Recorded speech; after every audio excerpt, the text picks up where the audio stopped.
Pagpapala po mula sa Panginoon, araw na naman ang ating Sunday worship. At salamat sa Panginoon because we can worship together. Pero ang worship po ay hindi lang yung programa, hindi lang yung mga awitan, yung merong organized program. Although that is formal worship. Pero araw-araw, lahat ng ginagawa natin, lahat ng iniisip natin is an act of worship. Sabi nga sa James 1:27, the worship that God wants is this: caring for orphans or widows who need help, and keeping yourself free from the world's evil influence. This is the kind of worship that God accepts as pure and good. So to love one another is worship. To be kind to one another is high worship. Father, we thank you that you are our Creator, our Sustainer, our Provider. We ask you to give us a message from your heart into ours. Isang mensahe, Panginoon, na simple at magbibigay sa amin ng lalo pang liwanag, understanding, and appreciation of the things you do in us, through us, and for us. We seek you, Father, in the name of Jesus, your Son, our Lord. Worship. Worship sa isang programa, worship sa isang formal event, at worship sa pang-araw-araw na ginagawa. Ephesians 2:10, for we are God's handiwork, created in Christ Jesus to do good works. So pagka ginagawa natin yung mga works na yan, we are really worshiping. Kesa attend ka lang ng attend ng mga worship services, formal events, tapos wala kang ginagawang mabuti sa kapwa, wala kang ginagawang kaibig-ibig, katangi-tangi, nakakatulong, kulang na worship yon. Talagang we can worship sa isang programa, pero lalo na sa isip, sa salita, at sa gawa natin araw-araw. In such a time as this, be nice, be nicest. At bakit yan? Ang pamagat ng ating pag-aaral, matagal-tagal na rin naman tayong naka-lockdown, naka-quarantine, at may mga kasama tayo sa bahay na ministry natin. Sila ang ating mission field.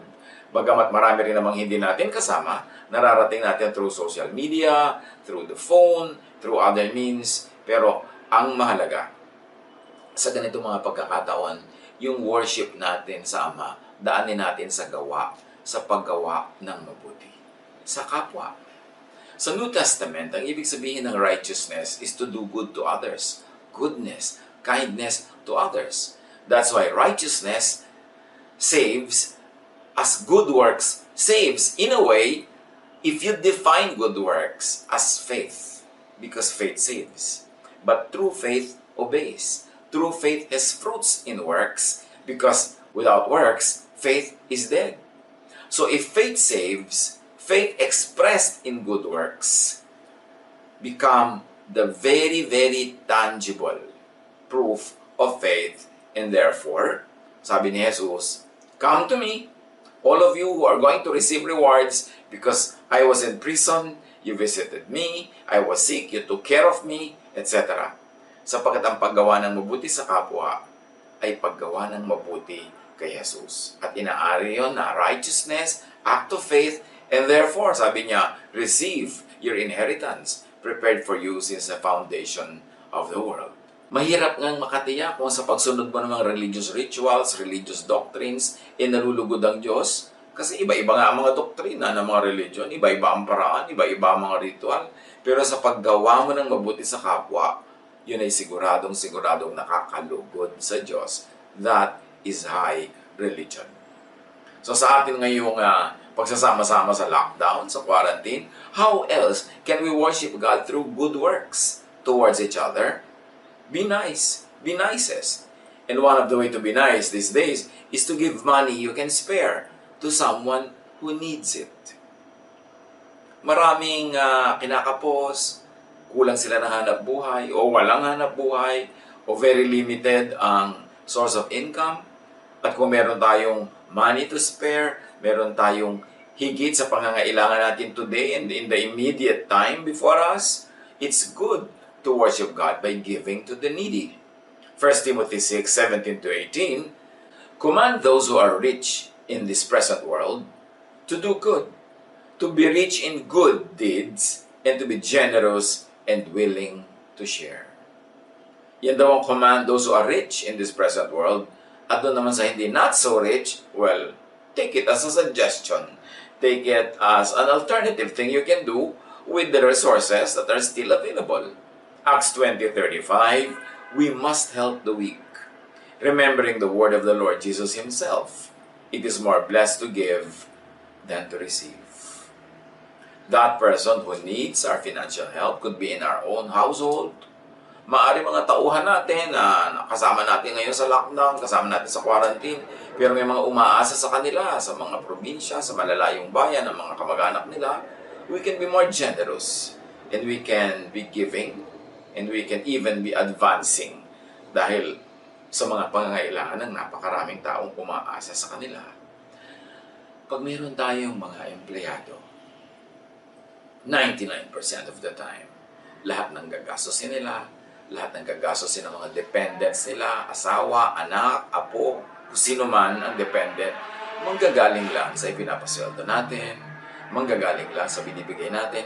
So, sagarin natin ang generosity hanggang sa abot ng ating kakayanan because this is a time to be generous. Maraming nangangailangan. So, give to give. Proverbs 11:24, one man gives freely, yet gains even more. Another withholds unduly, but comes to poverty. In spirituality, life is full of ironies. Kung sino pa yung maluwag ang palad, bukas palad magbigay, dahil sa pagbubukas niya ng palad sa pagbibigay, nakabukas din yung palad niya para tumanggap. Pero yung nakasara, nakatikom ng mahigpit ang palad at hindi nagbibigay, nakasara rin yun, hindi rin makakatanggap ng mga pagpapala mula sa Diyos. So really, it's ironic, but you give to give and you also give to receive. Hindi mo na kailangang isipin, gawin mong intention to receive when you give. When you give, you automatically receive. Proverbs 11:25, a generous man will prosper. He who refreshes others will himself be refreshed. You keep what you give away. Sasabihin ng iba, hindi naman po ako nagbibigay para tumanggap. Kahit wala yan sa intention mo. Lalo't wala sa intention mo, lalo kang tatanggap because you harvest what you plant. At hindi naman masama to give na gusto mo rin kasi to receive back. That's not bad. Although, mas parang noble, mas kahanga-hanga yung nagbibigay ka nang wala ka inaasahang tatanggapin. Pero hindi man bad yung may inaasahan ka. Sabi nga sa Bible, bakit naman magtatanim ang farmer kung hindi niya inaasahang aani siya? So, natural lang na umani. And that is the most natural thing to do. And the secret of continuously being plentiful or having enough at the very least, even in times of difficulty, in times of need, in these special times like this, the secret is really in giving. The secret is really in being generous because a generous man will prosper. He who refreshes others will himself be refreshed. That is the way. Proverbs 19:17, when you give to the poor, it is like lending to the Lord, and the Lord will pay you back. In fact, the Lord does not have to pay you back because when you are able to give to the poor, it means you already did the receiving from God first. Kasi ano naman ang ipapamigay mo kung hindi ka muna tumanggap galing sa Diyos. But we were born with nothing into the world, and we cannot take anything out of the world. So, ibig sabihin, kung meron tayong pwedeng ipamigay, tinanggap lang natin yun sa Diyos kasi hindi naman tayo pinanganak. Nakasama yun. Hubad tayong isinilang, hubad din tayong aalis sa mundong ito. So, napakagandang maunawa yung cycle of giving because it's also the cycle of generosity. It is the cycle of prosperity. It is the cycle of love. But be careful who you give to. Hindi naman sapat na nagbubuhos ka ng tubig sa isang balding butas pala. Doon ka magbuhos sa hindi butas, doon sa maiipon at maraming mararating ang iyong ibinibigay. That's why we should also be wise in giving when we have the choice. But there are times when you cannot even be wise because you know that by giving to this needy person, it is rather unwise. But nonetheless, kailangan niya. So let your loving and generous heart rule. If you're going to err, if you're going to commit a mistake on the side of being generous, rather than on being kuripot and being selfish. Not all giving turns out to be good investments, but nonetheless, there are times when you simply give because people need what you can give them. Proverbs 20:16, you deserve to lose your coat if you loan it to someone to guarantee payment for the debt of a stranger. But there are times when, out of kindness and out of love, we really take the risk of losing even our own coat. But that has to be prayed for, and that has to be decided upon from a wise disposition. Kaya kailangan din spiritually guided even our giving. So be nice, be nicest in these special times. Let people tell their story without interrupting with the story of your own. Lalo ngayon, lockdown, quarantine, meron tayong mga limited people that we interact with sa ating bahay, sa ating kinakalagyan, saan man tayo inabot ng lockdown. We should be extra nicer to one another. Para mas maganda yung climate, para mas friendly, para mas magaan. Hindi yung pag may nagkukwento, uunahan mo na agad, tatalunin mo yung kwento niya, sasapawan mo na agad, or hindi ka nakikinig, nagpapakita ka ng impatience. Alam niyo yung pakikinig, ministry yan. Kasi kung minsan yung mga tao, meron silang naiipon ng mga sama ng loob, naiipon ng mga nervyos, mga stress, mga hindi nila maibulalas, by just listening to their stories, not for our own interest, but for their sake, we are able to help many people. That's why we were given one mouth and two ears. Dapat we listen twice as much as we speak. Job 21:1-3. Job said, if you want to offer comfort, then listen to me. And when I have finished, you can start your insults all over again. Si Job kasi ay dinapuan ng pagkarami-raming hirap sa buhay. Tapos yung mga kaibigan niya dumating, yung pala, sisisihin lang siya. Sasabihin, may kasalanan ka siguro, kaya ka nagkaganyan, kaya ka inabot ng malas, kaya ka nahirapan. Kaya sabi ni Job, pwede ba kung gusto niyo talaga makatulong, makinig muna kayo sa akin. Meron akong gustong sabihin, I have to unload what is in my chest. And then later on, tsaka na lang uli kayo magsalita. But let me speak first. So yung pag nag-stop ka, kahit may urge ka na ikaw ang mauna, ikaw ang magsalita, putulin mo yung sinasabi ng kapwa, that is ministry. That is love. Especially doon sa mga kailangang may makinig sa kanila. Meron naman kasi humihinga ka lang. Papayuhan ka na ng kotak-kotakot, hindi ka naman humihingi ng payo. Sesermonan ka o papagalitan ka pa, iko-condemn ka pa kung religyoso yung kausap mo. Hindi naman yun eh. Gusto lang huminga ng tao. Hindi natin kailangan laging merong payo, merong sabihin, merong wisdom. Pag kami nagsasalita, makinig lang tayo. Malaking tulong na. And remember, we are talking about acts of worship. To stop yourself from the temptation to speak ahead of the other person is an act of love. Therefore, it is an act of worship. Be nicest. Listen without giving an advice or opinion. Pag gusto ng tao ng payo mo, hihingi nila yan. Pag gusto nilang opinion mo, hihingi nila yan. At katulad na rin yan ngayon ng modern life sa paggamit ng mga gadgets. Huwag padala ng mga video, ng mga watch this, you must watch this. Hintayin natin, tanungin tayo ng mga tao, meron ka ba diyang magandang ma-watch? Meron ka ba diyang magandang mapanood? Ipadala mo naman sa akin. O at least makiramdam tayo. Kung open sila na manood ng gusto nating ipapanood, hindi yung tambak tayo ng tambak sa kanila ng padala tayo ng padala ng mga papanoorin, hindi naman nila hinihingi. It's an imposition. Yung padala tayo ng padala ng mga forwards natin, ng mga shares, na isa pa dapat nilang tingnan o dapat i-delete, trabaho rin nila yon. It's an imposition.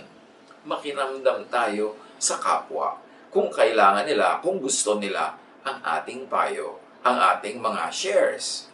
Proverbs 18:2, a fool takes no pleasure in understanding, but only in expressing his opinion.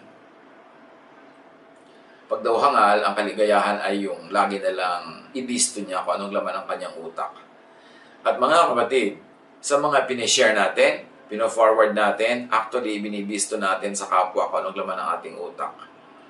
Yung mga ipinapadala natin, it's an indication of our state of mind. It's an indication of the level of our wisdom or intelligence. Kasi kung nagpapadala ka ng mga kabalbalan sa kapwa, hindi naman yun ang kailangan niya, hindi bagay sa kanya yun, di ang ginagawa mo, sinisira mo yung sarili. Dahil naiinis siya o nawalan siya ng gana, o bumababa ang pagtingin sa'yo. Kaya bago mag-forward, bago mag-share, tingnan muna, bagay ba ang material sa papadalan ko? Gusto kaya niya ito?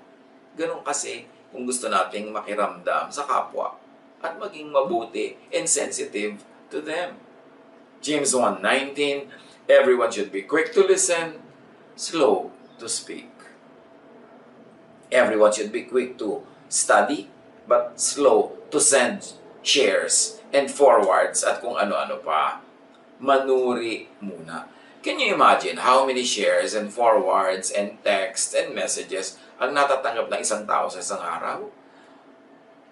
Gusto ba natin na isa tayo sa mga tambak ng tambak sa kapwa, na pagod na pala siya kada-delete dahil hindi naman niya pinapanood?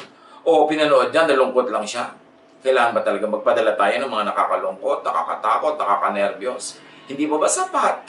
Yung mga nervyos at takot na nandun na sa puso ng kapwa, kailangan ba talagang umapaw yun? Tambak tayo ng tambak? That's where we should really exercise caution and discretion.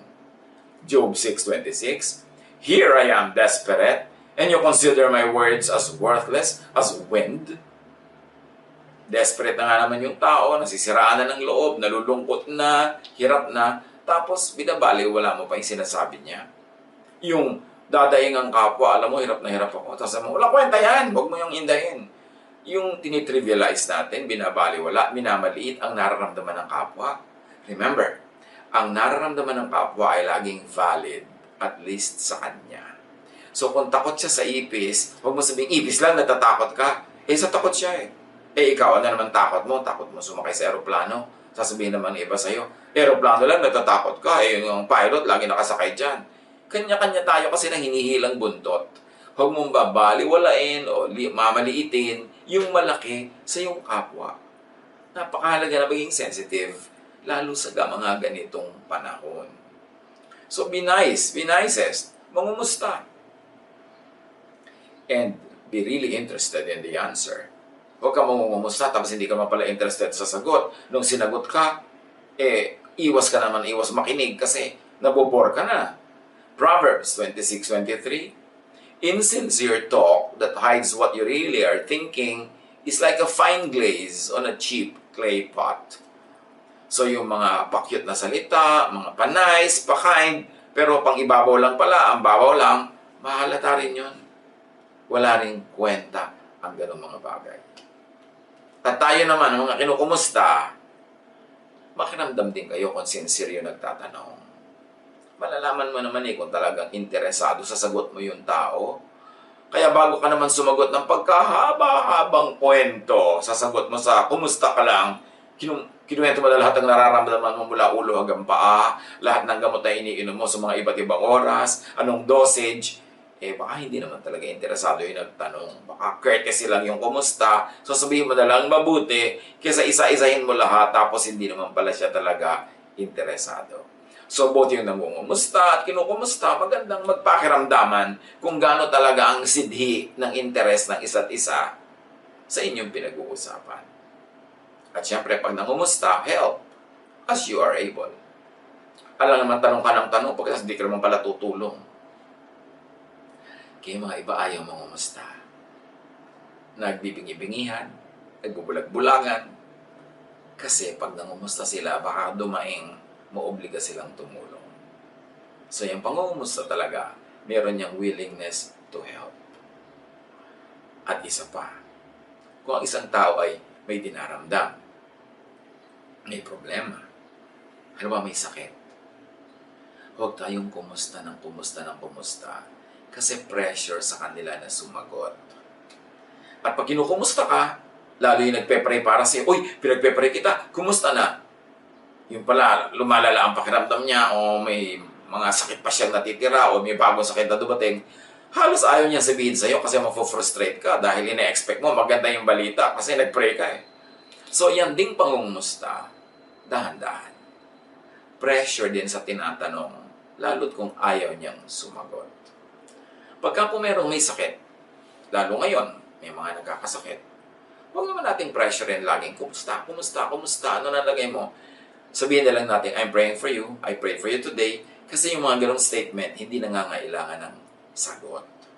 Pero yung magtatanong ka, nauobliga ang taong sumagot. Kaya kung minsan, baka mapilitan pa siya magsinungaling na sumagot para hindi niya sabihin yung ayaw niya sabihin, o kaya sinagot ka pero hirap ang loob niya sa pagsagot. Magdahan-dahan din sa pagtatanong. Galatians 6:10. Therefore, as we have opportunity, let us do good to all people, especially to those who belong to the family of believers. Tumulong na lang. Huwag na magtanong. Meron pa kasi magtatanong, di ba? May kailangan ka ba? 99% naman ng mga tao may kailangan eh. So kung talagang gusto mong tumulong at may tutulong ka, ipadala mo na lang agad. Huwag ka na magtanong kasi may nahihiyang sumagot. Meron naman, for whatever reason, ayaw niyang sabihin. Kaya, tumulong na lang tayo, lalo't alam natin may pangangailangan. Halimbawa, alam natin merong may sakit, merong nawala ng trabaho, alam natin na merong mga pangangailangan. Just send what you can send. Don't ask anong kailangan nyo, may kailangan ba kayo? Kasi kung minsan yon sounds insincere. At saka baka nga sa gumagot sa iyo, hindi mo naman ibigay yung kailangan. Just send your help. Luke 3:11, John answered, anyone who has 2 shirts should share with the one who has none. And anyone who has food should do the same. So this is doable. Pag meron tayong alam na nangangailangan, padala na lang natin. At hindi lang mga sobrang pura nangangailangan. Kung minsan yung iba meron namang resources, pero ang kailangan naman nila, pansin. Kailangan nila ng thoughtfulness. Kailangan nila ng assurance na sila naaalala, padalan din natin yun. Kasi maraming kailangan at level ng kailangan ng tao, hindi lang food. Minsan nagpapadala ka lang ng food, pero actually, ang tunay mong ipinapadala is your goodwill. Kumbaga parang yun ang iyong pag-ibig na hindi pinapahayag mo sa pamamagitan ng iyong gift. Be nice, be nicer. Sa ganitong mga panahon, be nicest. Give your full attention to the person before you. May kasama kang kumakain, makipag-usap ka, makipagkwentuhan, hindi nakasubsob ka sa phone o sa computer habang kumakain kayo. Tapos nagkukwento siya, sa iba ka nakatingin, sulyap ka ng sulyap sa telepono. Give full attention to the person before you. That is kindness, that is courtesy. Philippians 2:3, be humble and consider others more important than yourselves. Undivided attention is a great gift. Kaya kung may TV, maganda hindi yan nakabukas pagka kumakain kayo para walang ibang nakasulyap doon sa TV, walang tinitingnan na iba, nagsasalita ka pa, patatahimikin ka nung isa dahil may nadidinig siya sa TV, lalo yung meal time, mahalaga yan na fellowship time.